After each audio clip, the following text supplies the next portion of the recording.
Hello, North Point. This is Pastor Scott, and this is a very special weekly pastoral update.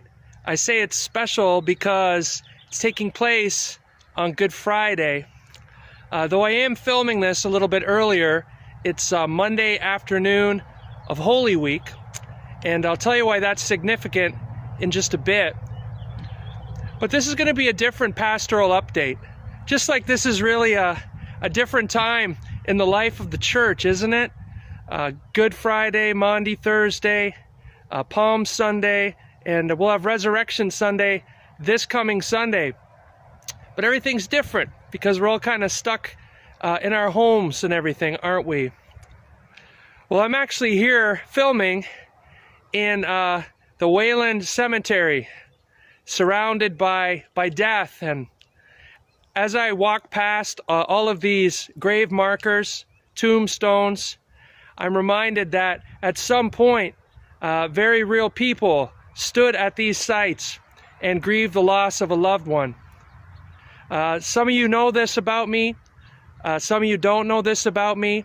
But I've been thinking about death a lot this week because on this very day, this Monday, we laid my mom to rest back home in Canada, and I was unable to attend because of the pandemic and all the precautions they're taking.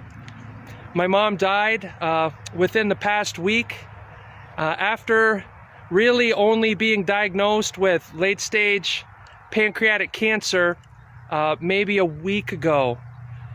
So though she was ill and not doing so well, she was only 71 and she died very suddenly. And I'm especially thinking about death today, not only because it's Good Friday, but because I lost my mom, and I'm very much feeling what many of you have felt before when you've lost someone very near and dear and close to you, and pain, hurt, loss, grief. I am very much in a place of mourning right now. Aren't we all a little bit like that, though, on Good Friday? It's interesting we call it Good Friday, right? We know it's about the death of Jesus. And here I am thinking about death, someone I love very much, and I'm not thinking good necessarily at all from the death.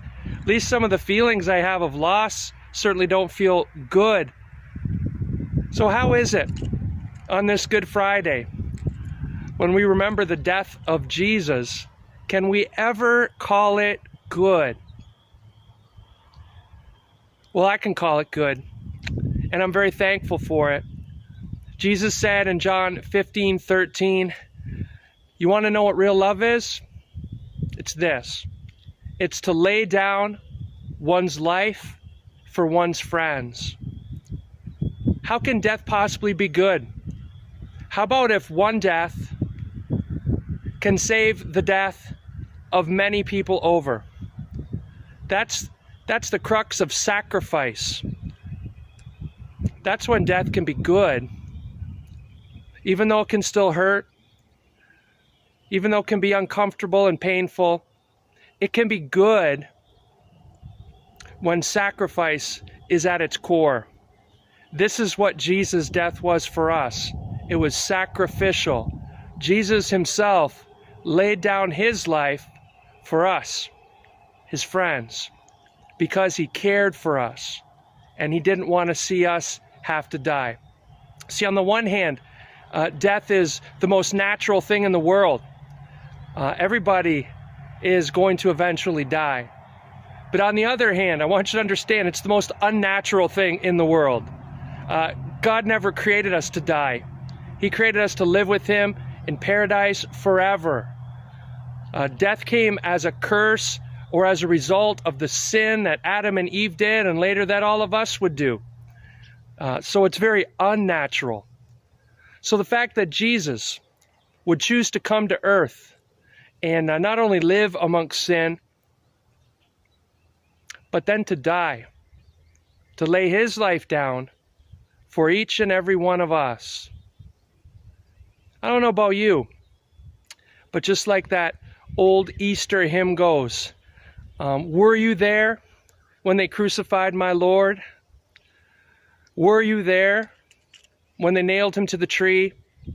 Were you there when they laid him in the grave? Sometimes when I think about this, it causes me to tremble. Friends, on this Good Friday,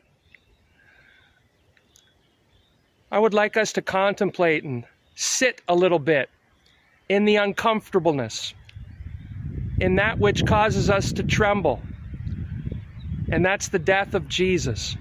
And as you do,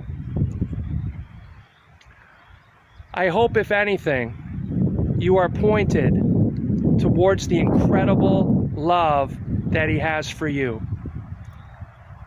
And friends, I can tell you right now, it's important to sit in this for a little bit. This is where we meet Jesus. This is where we experience his love. And this prepares us for the good news and the excitement and the victory that's going to come to each and every one of us on Resurrection Sunday. But before we get to empty tomb, we need to come here to the grave. Love you guys, and may the peace of Christ, even in this uncomfortable day, be with you and all of your loved ones.